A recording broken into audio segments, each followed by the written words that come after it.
Hey YouTube, I'm Brick Smith, and welcome to Forever Starting with Kevin A. Hinkle, uh, episode 835. No, I was waiting for you to react. Unfortunately, the first 800 are listed as private. There, yes, correct. So, and if you guys don't already know, this is the journey of Kevin A. Hinkle through working with the Lego Group LLC. No, I'm kidding. And we've gone quite a ways. There's a playlist on my channel. You can go back and watch them. It's in, is it descending chronological order? The newest one gets put on top. So go all the way to the bottom and start the way up. Maybe Nice. I flip that. I don't know. So there we go. As always, here is Kevin. Kevin, where can I Hello. find you? Where can I find you? So if you guys have an interest in following me outside of this wonderful broadcast, I am on all social media at Mr. Kevin Hinkle. I am also a freelance artist, so I do illustration, graphic design. I also build with Lego. So if you want to follow just my artwork, you can follow me on social media at Mr. Hinkle Draws. Finally, last but certainly not least, I do operate a comic series for Lego fans called Bricks in the Middle, which I'm very proud of. If you'd like to follow that, that is bricksinthemiddle.com or BITM Comics on social media, or print it in every other issue of Brick Journal magazine. There you go. So thank you guys for joining us again for another awesome episode. Now, before we dig in there, Kev, We have a thing to do, don't we? last week, well, the last one that aired, That was the not private video. the unprivate, not video, right? We asked folks to follow a set of guidelines and rules and let us know who our completest and finishers are, who's watched every episode. Yep. Yes, we did. I believe Some of them even followed our directions to the T, because we jokingly said that to let us know either through a direct message or put it in the comments or whatever. But we said make sure you say first. Yeah. Which is just a joke. It's just a joke. But That's we did great. have some people actually do that, which is great. Which is I commend you guys for following the directions like good Lego builders should. Exactly. It's great. So we're gonna hold up to our end of the bargain. We are. And update our shout out list from last time. Whoop, whoop, shout out. So again, thank you guys. I thank everybody that listens. Truly, it's awesome that you have an interest in listening about my kind of history with Lego. And as always, if you guys have questions or if you want more information about something I've said or talked about, just let us know, because otherwise we're just going to keep on going. So if there's something you want to hear about, don't be afraid to either write it below or send it in a direct message, and we can address it in an episode. Last night I was doing a live stream, and God, I forgot who it was. I think it was Brick Daddy. No, Daddy Brick. Okay. Brickhead Family. Yep. He says, was it him or was it Blaze? Brick Blaze. I cannot remember. They're fusing. Somebody said, I know what you should call that, and we might do a new show, AKA Ask Kevin Anything. Nah, hey, that actually works pretty well. Yeah, that's cool. I haven't talked about this for Kevin at all yet, so I just got bomb on him in front of y'all. Fine. That was on the spot. So, okay. So without further ado, we do want to give a special shout out and a thank you to a couple more people from last time. These folks have allegedly listened to every single episode since the beginning. I believe. I think we should believe them. Maybe we should put a quiz. No quiz. So in talk, thank you for listening. Dude Jude 20. Dude. Thank you, Dude Jude. Gator Bricks. Thank you very much. Ding, ding, ding, ding. Wolfman 1. Wolfman 1. LDN Bricks. Yes. Double thumbs up. and then also Brick Vibe. Thank you guys. Oh, Brick Vibe. Brick Vibe. Also, Bender, you didn't follow the directions, so you put last, not first. But he already was shouted out last time. I know. I'm going to do it every week now. Now we're just going to talk about Brick Bender Underworld. That's the reoccurring. You know, it's funny because we tangent off. Like we had the hype horn for a couple episodes. Yeah. So it was like, Icebox for a little bit, and then now we've pivoted over to Brick Bender Underworld. Yeah, we'll catch somebody and just harangue. We'll just keep going. We'll just keep doing it. So that's yeah. Well, we're gonna talk at the same time. No, go ahead, please. We just gotta So again, if you've watched all the episodes and you didn't just comment or didn't just hear your name, go ahead and put a comment down or DM us personally or text us. We are. It appears to me, with the Secret Santa situation going on right now, that I just might be the hub of this community. Wasn't there a nickname you had once upon a time? I don't remember. It's cool. Very good. Hashtag weirdo. No, that's not it. Weirdo. Okay. Weirdo. No, but anyway. So here we are. Yeah, here we are. But are we here or are we somewhere else? Well, so in our last tale, in our last chapter, I started to kind of dive into the experiences of the Arizona location. Yeah. And what was interesting for me, what's been interesting this whole time is I've never really gone in depth like this about my history with anybody, really. Yeah. It doesn't mean I don't talk about it. I've talked about it. I've shared. Why does he talk about it? Right. Well, people ask. I share, snippets and stories, and they're usually not connected. They're certainly not in a chronological order from beginning to end. And as with probably everybody, you tend to forget a lot of things, and other things don't necessarily seem as important, but then all of a sudden you go, wait a minute, that was important. And that's actually been one of my, I don't want to say fear, because that's too strong of a word, but one of my concerns through this is like, I'm going to forget something as we're going, and then we're going to have to go back. And so as we were diving into Arizona, I was already going, there's some things about Colorado that I already forgot. As they're coming back, so forgot to tell you folks, forgot to share. So Julian and I discussed having maybe a flashback session. Yeah. So there's a couple stories that I did want to take a pause in our main timeline and take a flashback to Colorado, if you'll allow. I think it would be great. I think what the people really want is they want all the information. All of it. They all don't the info. really care how the order goes as long as they can listen to Kevin talk. That's what's important here. I hope to entertain. That is my hope. Oh, are you trying to be entertaining? Oh. I have failed. You have failed then if that's the first. So in typical fashion, I am sorting while this is happening. So Julian says I'm too loud, but hopefully I'm not too loud. Let me know if I'm too loud. No, just tell him he's too loud. Just say it, just straight up. Just say, Kevin, shut up. Shut your mouth. Or we could do a full session of just sorting noises and no one talking. I like it. I like it. There's probably too many of those already floating around the internet. Just say it. So, okay. Let's take a flashback, if we will. Dude, flashback. Well, first, let me set the stage. So we are literally almost just a week into the Arizona store. So now we need to go directly back to Colorado. Okay. Yep. Yeah. So we're not, luckily we're not really like going back in the Wayback Machine. I mean, I am right now. Right. In the story, we're not having to do this massive leap backwards. Right. This is we're at the in Connecticut or anything. Yeah. Oh man. I mean, we still have a whole nother store first. So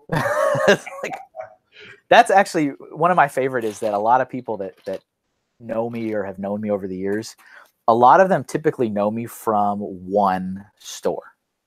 So they don't really have a lot of like, wait, you were in multiple stores. Like, yeah, I was in 3 stores before I moved to the corporate office. So I find that kind of funny that like certain people know me from certain stores, and that's their version of me. I didn't know Kevin worked at a store prior to getting to know him personally. I just thought he was always a corporate student. I mean, I was born into the corporate world.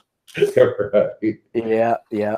So one of the stories that I was thinking about, just minding my own business here in my own home, was one of the people that I met in Colorado that I still know. I don't know as well today as I used to. I mean, I don't talk as frequently with him, but was one of my very, very first experiences with a Bricklink seller.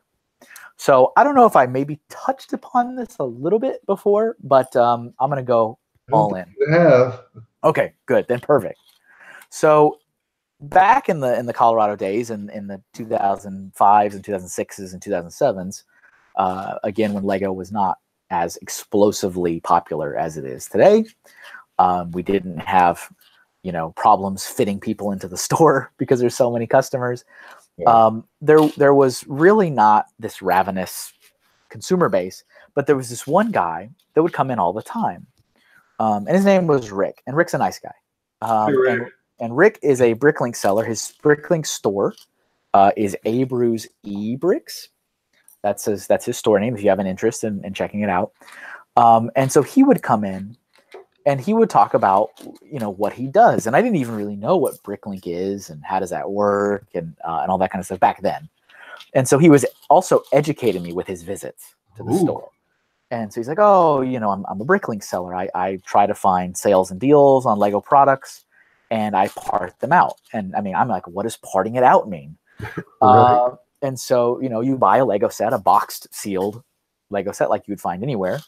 You take it home, open it up, you take all the pieces out, and then you sell all the individual elements through Bricklink. And see, these are things that it's kind of funny because you almost take it for granted how obvious it is. But I'm like, what in the world does this mean? So he was kind of educating me through his visits of what he does. And of course, he's also looking for sales because that's how you maximize your profit is you try to find stuff that's marked down. Sure. And then you kind of make it, recoup the cost and make profit on selling the parts and the minifigures and all that kind of stuff. He was working. I don't remember exactly what his profession was, but this was kind of on the side. So he had a job and he was a Bricklink seller. He was married. His wife also worked. I want to say she was a teacher, but that might be incorrect. But they both were working, so they both had incomes going into the household. And because of the era and the location, he was kind of in a really good spot because he got to shop at the Lego outlet store in Colorado. And so he almost had like a monopoly on the store because nobody was really shopping in the store. We didn't really have this like I said, this ravenous consumer base. So he just kind of got free reign every time. So he would come in, and this was also prior to Lego having an official no reseller policy, which they do have to this day. That is an official Lego group policy. Well, before you go on, I know you're probably about to explain it, but I want in-depth explanations of policy, when it was placed into effect, and how is it supposed to be I forgot what the word is where you I don't know. God. Oh, how does the employee make it happen? How do they make sure? Because there's a policy on how it's supposed to look on the shelf, the freight. Yeah. Real simple. It's cut and dry. You put it here like this. Right. Anything other than that is against quote unquote policy. How do they uphold the policy in a situation with resellers? How does all that work? Sure. So I can't remember the exact year that it started, but I do remember. I think I was either working at the store in Texas, so this would be 2010-ish, or it was after, so then it would have been 2011, 2012. I can't remember exactly when it started, but the policy as it is, and as I mentioned, is still current to this day, is that the Lego Group does not officially support quote-unquote resellers. So that is people that purchase Lego products with the sole intent of reselling those Lego products to somebody else. Now, how do they actually enforce that? Well, they do and they don't. I mean, it's to your point, it's almost similar to a lot of other policies where a lot of it kind of, depends on the people. Some of it is a little easier because there's a little bit of an automated version. So I think where people tend to come across this policy more often is when they're shopping online. So when they're shopping through the Lego.com website. And I will also say that this policy only affects Lego direct channels.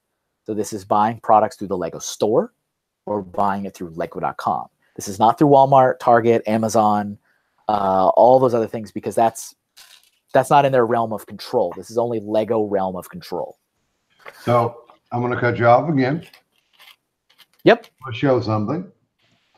See that? I can see it, yes. Yep. Look at everybody else. I blew it up. I took you off the main screen.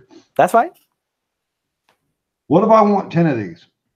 I'm a, I like that.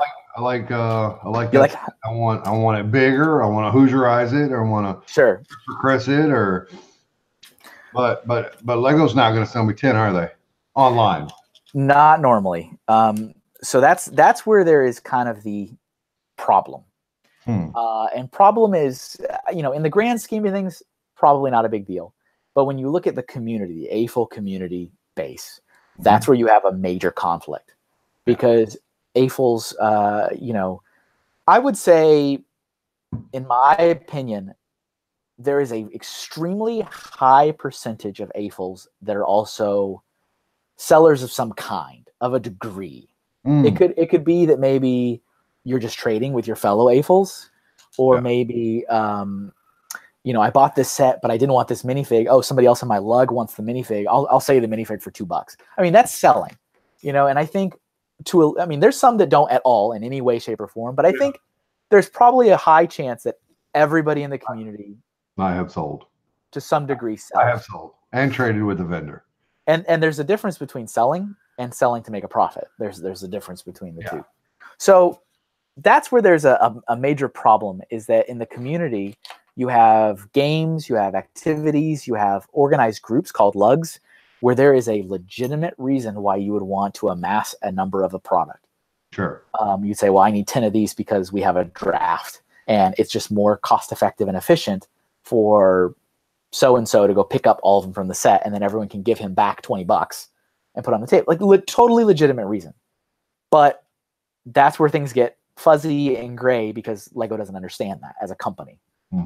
They go, you're a consumer, and a consumer should not want to have more than maybe 2 of a thing.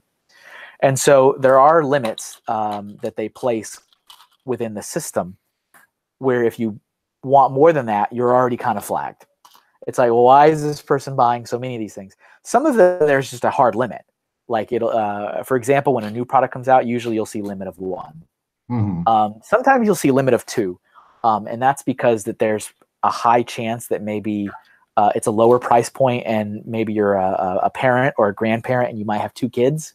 So they're kind of foreseeing that pushback, going, well, I have 2 kids and I want to buy one for each kid. That's more understandable and doesn't bother me. Yeah. So I don't think anybody should be flagged for buying stuff. No, I mean, my own opinions aside, I don't agree with it at all, and I never have. But so they put these checks in there, and where most fans kind of encounter that policy, if you will, is they maybe buy a little too often, or a little too frequent, or a little too much from it, and they kind of get put on this flag, put on this list, and they get examined, they get investigated. And that's when people are hired to look into these things. They go, well, does this person have a Bricklink store? Is it obvious? Are they advertising it or marketing it or whatever? And the online thing is the online thing. Now in the stores, I had more of a problem with, in which, the policy was to, if a staff member kind of suspected that you were buying with the intent to resell, they're not supposed to sell it to you. Kind of like almost turning you into a mild police force. Oh my God. And yeah, it's not your job. And I really didn't, I didn't like that. But that, I mean, so I think we're jumping ahead. Yeah. Another real quick question for you because I'm interested. Did you Sure. ever have any resellers that worked there? At the store that I was working at? Any store that you or anywhere in the company over your tenure? So the official policy at Lego is that you're not allowed to work at Lego and sell Lego at the same time. Now, does that mean it doesn't happen? That's what I'm asking. No. Of course it happens. I cannot.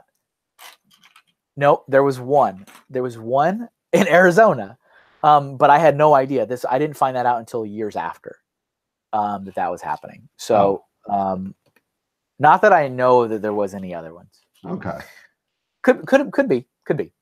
I love that. But so one thing I will say, another one of those kind of peek behind the curtains, is because that is a policy and a rule is that you can't sell Lego while you work for Lego. There is a huge trading culture in Lego, like massive, where employees are trading collectible minifigs, they're trading Lego sets, they're trading old sets, they're trading Comic-Con exclusives, they're because they know they can't sell. So I mean, like trading is like off the charts, it's like cranked to 11.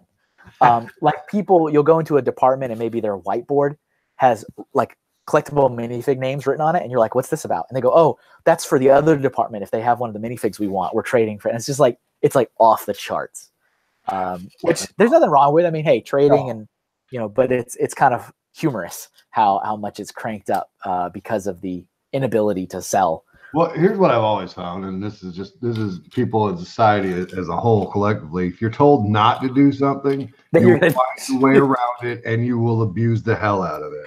Julian, don't press that button. Like, time to press the button. So not good questions, good stuff, and definitely, if you guys, I'm sure some of you have encountered this, especially if you have experience with selling. I think we know some people kind of closer to the stream community that have been quote unquote banned from Lego.com for reselling. But that aside, this was before this era. This flashback was before that policy existed. Right. And so Rick had a good thing going. Nothing wrong with it. He had full reign of the store. We didn't have really any other resellers shopping with us. We had good deals. We had old products, and he could buy as many as he wanted. So if he came in and he's like, "That's a great deal. How many do you have?" It was not uncommon for us to be like, "Oh, I think we have 25." And he'd be like, "I'll take all 25." And so, again, nothing wrong with that. And at that period of time, we were pretty thankful for someone doing that because we were sitting on so much inventory all the time. Yeah, you guys were the outlet store. You guys got the other stores bull crap, right? All the junk. The one that I can remember being like the worst offender ever was an Indiana Jones set, The Race for the Stolen Treasure. Oh. The two Jeeps or the two cars with Sean Connery, or no, maybe he wasn't in that set. No, he was in the little motorcycle one. Yeah. But like the gold treasure chest falling out of the truck. I think that set was like $50 when it came out, or maybe 45. Okay. And we had hundreds of that race for this. I think we got up to 350 of that set. At one point, I remember personally going to our offsite storage unit in the mall that we were renting just for the holiday and taking a photo of one of my colleagues standing next to the stack of them because it was totally unsafe. Went to the ceiling. Like we had stacked it up like 12 feet tall and eight long and like 10 deep. And I just wanted to show that picture of this is what we're sitting on to the corporate office. I mean, it was absolutely unreal. And eventually that thing got marked down. I think the last price it hit was like $9 before it finally started going away. Yeah. But I found it really. That's what I wanted. I'll buy that for $1. Sure. Ahead. Yeah, why not? I think I had like 2 of them or 3 of them or something. I was like, fine, I'll buy it. So Rick was kind of over the years educating me on how Bricklink works and I mean, not like the super intricacies of it, just like in general, like how it works and how he does what he does and kind of who helps him. And, he talked about how his wife would kind of help him sort stuff out and put things away. But since he was doing a lot of these major purchases, it was very common for me to help him out to his car. Because he also had, he usually walked with a cane. He had a little bit of a limp.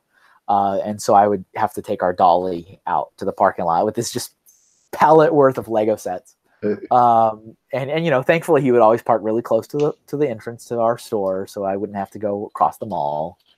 And we had a lot of parking lot conversations, I guess you could call it.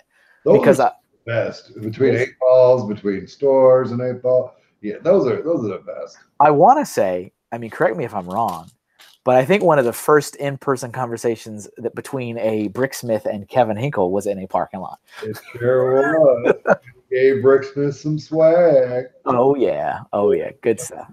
Parking lot conversations are the real deal. They are what time it is.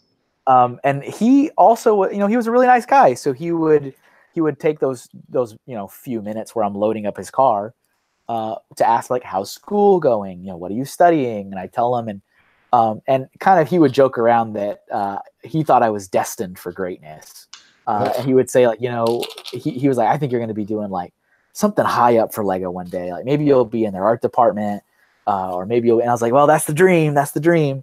And I talk about that kind of stuff. And he used to joke all the time that he was going to tell everybody that he knew me when I was a lowly associate at the Colorado store. And I helped him take his stuff out to his car. And of course I just laughed it all off. I'm like, okay, Rick, all right, whatever you say, buddy. Thinking like, it's not going to ever happen.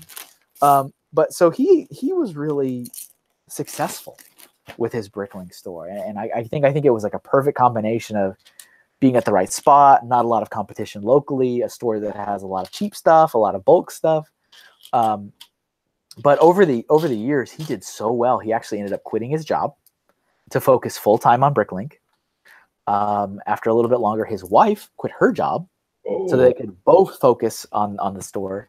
And then I remember right before I moved away from Colorado, one of my last updates from him was that he was buying a new house because he he needed to get more space for inventory, and that he was just doing so well that he was like, time to move up. Wow. And that's incredible. That's just so. That was kind of like my first real experience with a Bricklink seller. When we started getting near the end of my tenure there, that's when I started to see a couple other people. There was 2 or 3 other people that started shopping there. I think they still kind of do, even though it's a lot harder for folks, especially from the reselling community, to shop at Lego stores now because they're afraid of getting banned or being whatever. But I thought it was super fascinating, and I remembered him, and I said, I should talk about him in a flashback. And what's even better, or what's even funnier about it, is that we did kind of remain in contact. Like I mentioned earlier, not super close. Like we don't talk all the time, but he would send me emails kind of out of the blue to my Lego email address because it didn't change. It stayed the same through my whole 12 years. Right. He would ask me how things are going in the new store I was at. He even would call and say, do you have anything that you're selling there? And he was never really happy with the pricing or assortment at my other stores after that, because you can't beat the outlet. The outlet was the best, man. Yeah, man.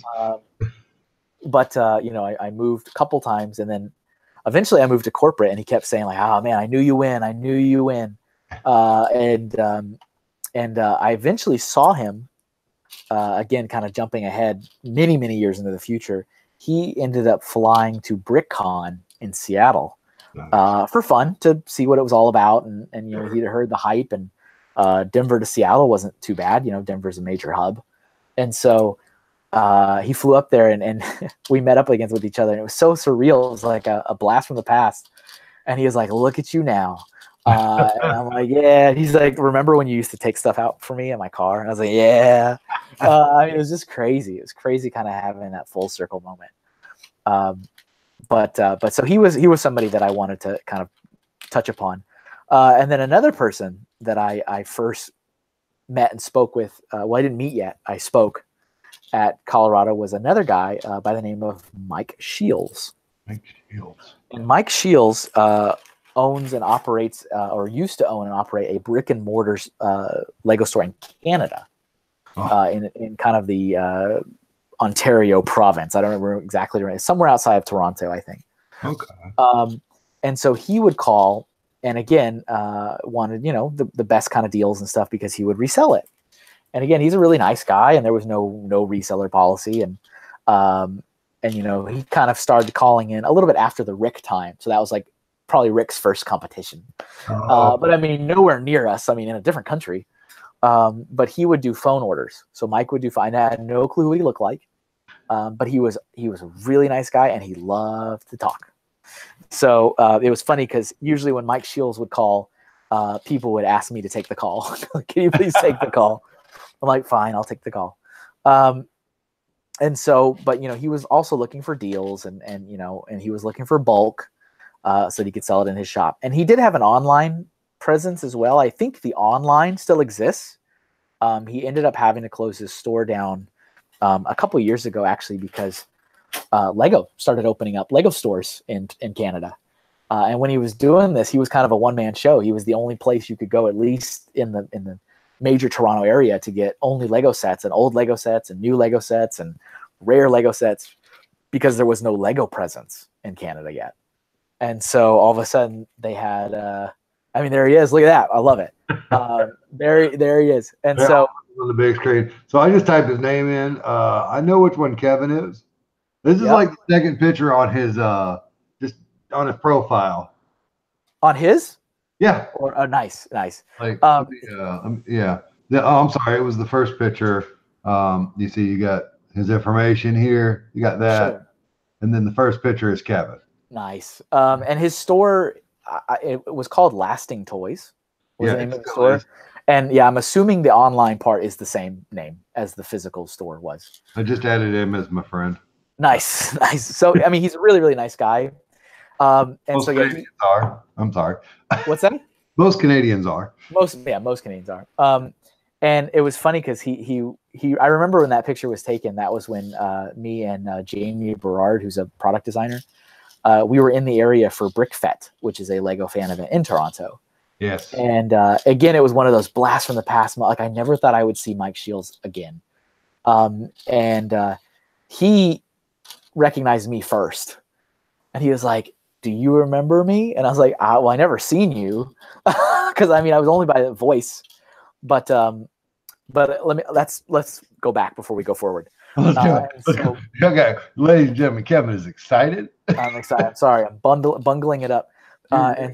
You're excited. And so Mike would call, and we would have pretty long phone conversations. But he would ask about products, and again, he took an interest in me too. He's like, "How's school going?" And he was very personable and wanted to know stuff like that. And it was kind of similar to the relationship I had with Rick, in which he did have my email, and he would email every now and then, and we tried to kind of stay in as close a contact as we could after I moved. But the reality is when I went to Arizona, the stuff wasn't as goodly priced. It just wasn't older. I mean, now it's like regular Lego store. This is just common Lego sets. Yeah. And so he didn't have as much of a reason to talk to me as often. So we did kind of lose touch. I mean, we talked every now and then when I was in Arizona, and it also continued when I was in Austin in the Texas store. I came across him later in life when I realized, oh, wait a minute, Toronto, Canada, Mike Shields, like it all kind of came together, and it was kind of crazy. But he was a sponsor of BrickFest, the event. Like Lasting Toys was a sponsor. And so I remember during the opening ceremonies, Janie Gunning, who was like the coordinator of the event, she was talking about, thank you to our sponsors. What's that? I'm friends with her on Facebook as well. Okay, nice. Already without you. Already good. And she was thanking him during the opening ceremony, like, thank you to our sponsors, Lasting Toys and Mike Shields. And I remember sitting there going, Mike Shields. Why do I know that name? I know that name. Mike. Like, I mean, it had been years. I basically lived a lifetime since Colorado. Yeah. I'm sitting there going, I know that name, but I can't place it. And then eventually I was like, wait a minute, that's the guy that I used to talk to on the phone. He would buy products and I would ship them to him. And so I went over to Mike because he was at the event displaying. He built mocks and he was displaying. He made a Lego hockey rink, very Canadian. Yeah. And he was setting it up. And I walked over to him, again, fully Lego uniformed up, and I'm the community guy. So now we're jumping ahead. Way ahead. And I was like, Mike Shields? And he's like, Kevin Hinkle. And I was like, we used to talk. And he's like, I was wondering when I get to meet you. And I mean, that was the first time I'd ever got to see him. And so it was like, it was super crazy. But it was just like, immediately going back in time. And I was like talking about old time. And I have to interject and add a part of my life into your story real quick. Go for it. Do it. I'm now on the big screen. Hey, everybody. It's Brick Smith still. In 2016, I went to Philly, and a friend of mine from Canada had brought me a Lego gift. And it was I showed you the stickers 2 weeks ago. And it was that racing. It was I forget what the name of what was it, Kevin? Which thing? It was the stickers with the race, the boat racing stuff. Oh, I don't remember what that was called. But guess where it was probably purchased? From Lasting Toys. Correct. That's awesome. That's everything is connected. We should do like 6 degrees of Kevin Bacon. Yeah, and we do like the red string and connect everything. Yeah. So it's possible a set that Kevin sold him over the phone was purchased by another AFOL and then given to me in Philadelphia and then brought to Florida. Actually, I have a set he gave me. I think I still have it. Well, go get it. Go get it. You entertain the folks. Okay. What Kevin doesn't know is we've actually replaced his regular coffee with decaf. I thought it was funny. So if you've ever shopped at that store, or Mr. Shields himself, go ahead and put it down in the comments below. And then Kevin will tell you how much he shaves. All right. So I don't know what that's about, but that's fine. That'll be fun. You don't even know. That's all good. So BrickFest, the Lego fan event in Toronto, became kind of an annual visit for me because Canada as a country, although they have a really awesome Lego fan community, very active, they didn't really have any major Lego fan cons like Brickworld, Brickfair, Brickfest. Like they didn't have really that. Right. They only had BrickFest. And that was, for a country that's that big, it's like the size of our country. Right. It's okay. Well, it's huge. There's Kevin again with a giant. Listen, Canada is north, Kevin. Yes, I'm aware of that. Of America. Up? Literally. So it's that was definitely an annual trip for me because there wasn't a lot of other opportunities to go meet with as many Canadian Lego fans as I could. So when I was later on in life in the community role, I was visiting BrickFest every single year. And so got to kind of reconnect with Mike every single year and see how he was doing. And I kept saying, like, man, one day I got to see your store. I got to see that store that I shipped all your stuff to because I had never seen it. Yeah. And then that year that I don't remember what year, it was probably on the picture, but that year I said, Mike, I have a feeling that I may not ever be here again. And so I feel like this has got to be the time. Like, we got to go see your store. And he was like, okay, it's a little bit of a drive. And I think it was like 40 minutes away or something like that. But yeah, he took me and Jamie, like I mentioned earlier, the product designer, he was there. And I said, hey, I'm going to go visit one of the guys' stores. Do you want to visit or do you want to come with me? And he was like, absolutely. And so Mike took us, he himself drove us to his store. We took a grand tour. It was good that we did. Like, as I mentioned, he closed the store a couple years later. So there's not a physical store anymore. Right. But it was amazing. And he had so much old stuff. And I would have spent a lot of money in there. But the one thing is he actually didn't accept credit cards. And I was like, how do you not accept credit cards? Those wacky Canadians. Well, and again, I would have gladly, hit the ATM or whatever. But I'm in Canada, so I need Canadian dollars. And I'm like, I have no Canadian money. And so I was like, Mike, I feel so terrible because I want to buy something. And he's like, well, what is something you want to buy? And I said, well, you've got this set that's like one of my childhood sets on that shelf, and I really want it. And he just picked it off the shelf. He goes, "Here, take it." Here you go. Hey. And I was like, "No, I can't do that." And he insisted, and he would not hear it. So this is set 6348. This is like a mobile command police thing. Yeah. From young 1994. Wow. I remember being a little boy and building this set, and I thought it was the coolest. This is one of the few sets that I actually built, took apart, rebuilt, took apart, rebuilt. Like, I don't do that very often. You know where that set needs to be, Kevin? You know where it needs to be, and I'm not saying you had to build it because it is a classic of your own childhood. Put it up there on the shelf next to the little guy. Up there? Yeah, right there. A little bit more to your, yeah, put it on up there. See, for those of you guys that watch this regularly, this space right here, boop, that's where the Mario build usually is. It's currently on display at a Conlug show this weekend. Woohoo! I couldn't make it, so they took my boop. But even if when you put it back up there, there'll still be space. Yeah, there should be. Yeah, you should definitely put that set up there, or any other childhood that are the bestest to you. Hey, you know what this is? This is hot stuff right here. That literally is the hottest stuff. That's hot stuff right there. That is hot stuff. It's like, man. Yeah. Every time I look at this, I just get happy.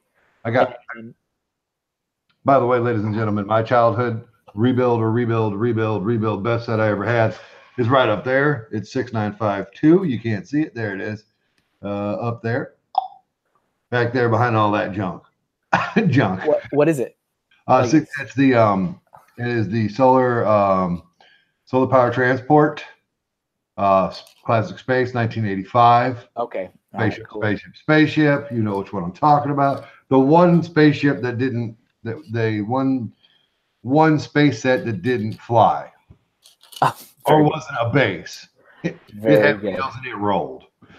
It rolled. That's awesome. So yeah, he gave me that. That was a gift. That was pretty cool. But so those were two people. I think we're probably at a good time spot. Maybe think we're having a great time. But those were just two people in particular that were sticking in my mind. Like, man, that's when I first met those guys, was in Colorado, and I didn't even talk about them. So what we've decided is that Bricklink and resellers are not the devil. That is Kevin's official stance on that. They are perfectly fine. Yeah. Now, the Lego group may have different opinions about them. There is always fierce debates in the community about Lego's no reseller policy. And, I mean, and there's all really valid reasons, like, well, why do they care? I mean, Ford doesn't care if I buy a car and then resell it years later. Why is it, five cars? Yeah. I mean, it's weird. And, my personal opinion on it, I'll just give you my quick, this is what I believe. Yeah. I believe it's really no business of a company on what you do with your property after you've purchased it. I think if you want to ensure as many consumers as possible have the opportunity, then you can place a limit on it if you wish. So if you want to say limit of 5 per household, so be it. But then you know what? Those 5 that they buy, it's none of your business what they do with those 5. And so I'd say if that is a concern, which that could be a valid concern, then you say, all right, every product will have a limit of 5 per household. Done. There is no, we don't care what you do with it. It's you can buy it, you can do whatever you want. And of course, if you need to take measures to monitor, if people are trying to game the system, sure, look into it and make sure that's going okay, like, freight forwarding or whatever to go back to the same address. But I don't care what you do with it. It's your stuff. I don't think they should care either. I don't care at all. So there it is. Yeah, I've never had an issue with that. And, hey, life happens. All right. So I guess that's the end of this. That's the end for today. Okay, so we had a Colorado Flashback, and we had a Bricklink and store owner special. Nice. That's too long of a title. I can't put that in the. I think we should put it all in there. I think it should be like 20, 25 words. Nice. Okay. I hope you guys enjoyed it. We're gonna go. Are we going forward next episode or no? Mystery. You'll have to join us and find out. There you go, folks. We're not telling you because he doesn't know. All right. Well, for Forever Sorting, I'm Brick Smith, and always there's Kevin A. Hinkle. Hello.